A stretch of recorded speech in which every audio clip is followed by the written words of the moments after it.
Hello everyone and welcome to Changeling Gaming. Today I'm going to be teaching you how to play Ra.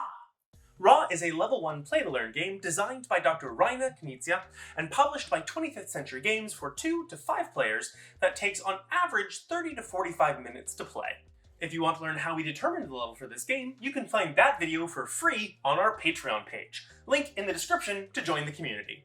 In Ra, we take on the role of lines of ancient Egyptian royalty, trying to prove to history that you are the most deserving of eternal recognition and fame.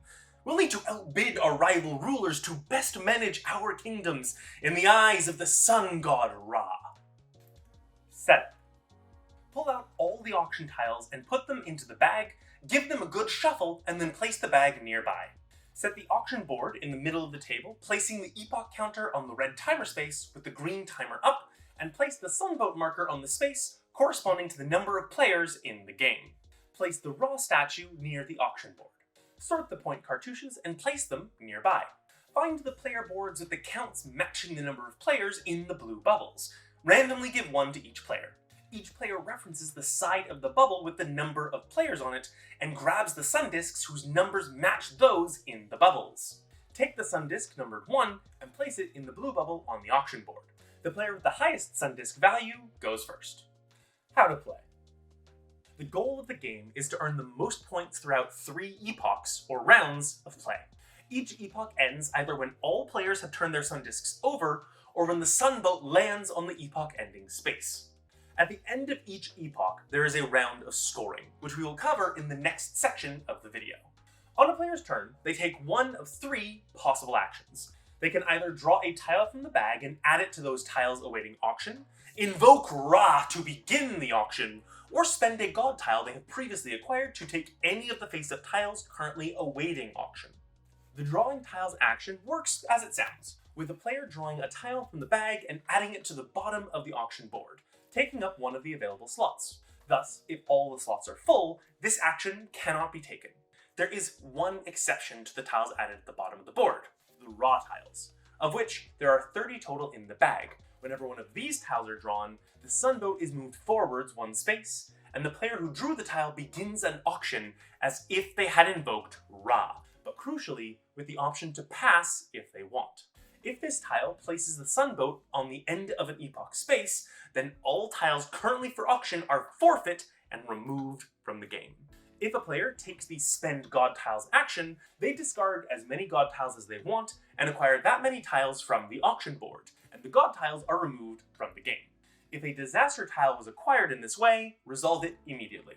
If a player invokes Ra or draws a Ra tile, then an auction begins. That player takes the Ra statue and is the Ra player. The player to their left places the first bid, choosing one of their sun tiles and placing it in the middle of the table or passing, indicating they do not want to bid on the current collection of tiles. This pattern continues clockwise, though subsequent bids must be higher sun values than are currently present. Any bids that do not win are returned to their player boards for use in future auctions. Every player gets only one opportunity, and the final player to bid is the Ra player. If they are the Ra player because they invoked Ra and the auction track was not full, then if every other player passed, the Ra player must place a bid. But if the track is full or a Ra tile was drawn, then the Ra player always has the option to pass. If the auction track was full and every player passed, the tiles are removed from the game and the track starts back over with nothing. There is a quick reference page on the back of the rulebook to help with the rules around auctions. When a player wins an auction, 3 things happen. First, they gain all the face-up tiles and add them to their player board on the sides, matching the symbols at the top. Second, they swap the sun tile they won with the sun tile on the auction board, which they place face down on their player board for use in the next round. Finally, if a player acquired a disaster tile in the auction, they must immediately discard 2 tiles of the matching type from the game along with the disaster tile, provided they have them. In the case of a drought tile, flood tiles must be removed first, followed by river Nile tiles. Once a player has no face-up sun discs remaining, they can no longer take turns and their turn is skipped, even if they have god tiles remaining. If only one player has sun discs remaining, they can continue to take turns as normal until they have none left, or the sunboat ends the epoch. Once an epoch ends, return the sun boat to its starting position based on the number of players. All players flip their sun discs upright, then flip the epoch token if it is the end of the first epoch, or remove it if it is the end of the second, and then proceed to scoring the end of the round. After scoring, remove all tiles on the right side of the player board from the game, but keep all the tiles on the left side. Scoring. When glancing at the player board, there are 2 scoring timings to be aware of. Those sections scored at the end of every epoch, and those that are only scored at the end of the third and final epoch. It is possible for a player to lose points during these bouts of scoring, but a player's score can never drop below 0. Every god tile is worth 2 points. Every gold tile is worth 3 points. If a player has 3 different civilization tiles, they gain 5 points. If they have 4 different tiles, they gain 10 points, and if they have all 5 different civilization tiles, they gain 15 points. Duplicates don't matter, and if a player has no civilization tiles at all, then they lose 5 points. Every flood tile is worth 1 point. And if a player has at least 1 flood tile, they can then score all of their River Nile tiles, in which case each of those tiles is worth 1 point. The pharaoh tiles are competitive. Whichever player has the most gains 5 points, and whoever has the least loses 2 points.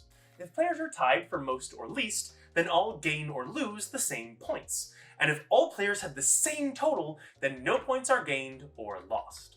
Similarly, but only in the final round, players add the values of their sun discs, and whoever has the highest total gains 5 points, and whoever has the least loses 5 points. The same rules as with the pharaoh tiles apply in the case of a tie. Finally, the monument tiles are scored in 2 different ways. First, for every collection of 3, 4, or 5 identical monuments, the player scores 5, 10, or 15 points, respectively. Second, if a player has between 1 and 6 different monuments, they receive a matching number of points. So 4 different monuments is worth 4 points. But if a player manages 7 or 8 different monuments, then they receive 10 or 15 points, respectively. All monuments are scored in both categories. They do not need to be assigned to one or the other. Until the end of the game, players store their points face down at the top of their board.